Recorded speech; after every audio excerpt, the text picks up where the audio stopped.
Hello again. Well, I am so excited that this day begins with you. I want to continue talking to you about lessons that I've learned. All of us have learned so many lessons.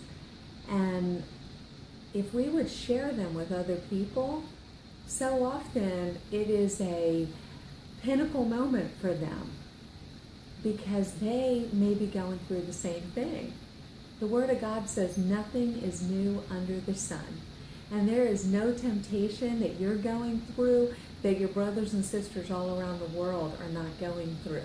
I know sometimes it seems like what we're going through is so tragic and critical and we've got to keep our focus on it.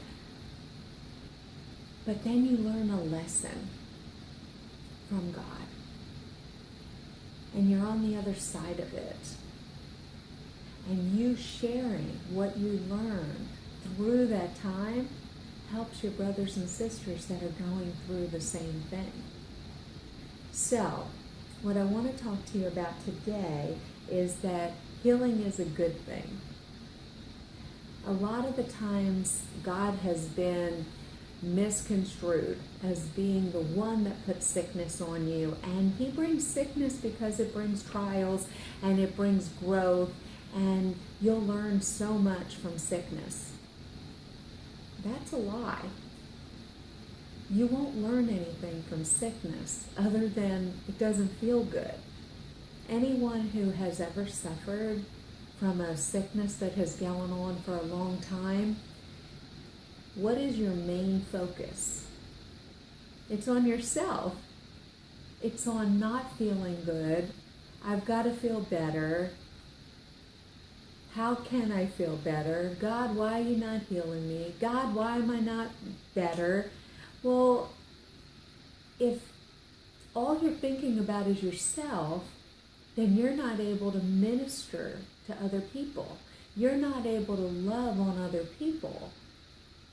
That's the enemy's plan, is to keep you focused on yourself and on the symptoms and on your sickness so that your eyes will not be on the bigger picture, which is the plan that God has for your life.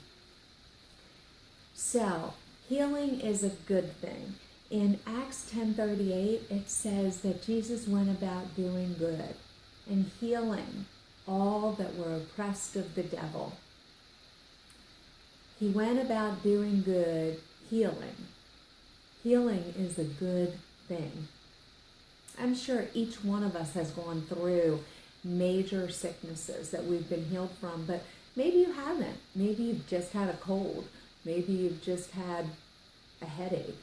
Well, I've had a few pretty big things that have come against me. And the first one that I want to share with you today is I was actually diagnosed with cervical cancer. And they had gone in and they did a cone biopsy to remove the cancer. And I was brand new Christian.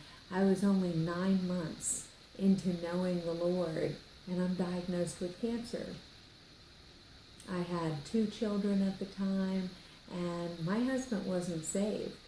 So I didn't have anybody to stand and agree with me that I was going to be healed. I had a husband who was really nonchalant. He didn't want to lose me, but my wife's kind of a crazy Christian anyway. So, and then I had my parents who were terrified that I was going to die. So I went in, I had the surgery, and it was completely taken out. I didn't have a whole lot of elaborate prayers, and I didn't know very much about God. And my main prayers were just, God, I want to be here to see my kids grow up. It wasn't huge spiritual warfare. I didn't know anything about healing, and I didn't know that it was mine. And so when I came out of the surgery, The doctor said, look, there's a lot of stuff going on inside. I wouldn't suggest you having any more children. I didn't want any more children, but I didn't like the fact that she was telling me I couldn't have any more children either.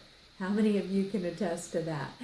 Well, by December of that year, this was in September, I had the surgery. I was just tired, still wasn't feeling good, and my family's concern was something was going on, maybe additional growth, and that was when I found out that I was pregnant with Sarah Nicole. So I just want to encourage you today. That has been now 22 years that I have been completely healed of cervical cancer as a brand new baby Christian. And whatever you're dealing with today, He doesn't love me any more than He loves you. Even if it's a hangnail, He doesn't want you to have it.